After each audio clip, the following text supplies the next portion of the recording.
এখন যদি আপনি আজকের সমস্যা ধরেন তাহলে এখন আর ত্রিমুখী সমস্যা নেই, এখন সমস্যাটা হয়ে গেছে চতুর্মুখী সমস্যা।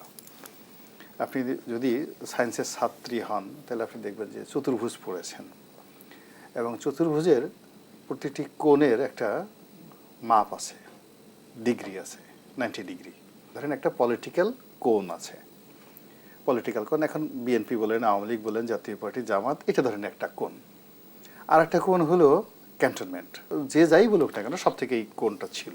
ক্যান্টনমেন্টের পরে প্রধানমন্ত্রীর কার্যালয় একটা ক্ষমতার বলয়, আর একটা বলয় হলো সেক্রেটারিয়েট, আমলাতন্ত্র। এই চারটি বলয়, এবং এই চারটি বলয়ের সঙ্গে যে কানেকশনটা থাকে সেটা বাহুদ্বারা কানেকশন থাকে।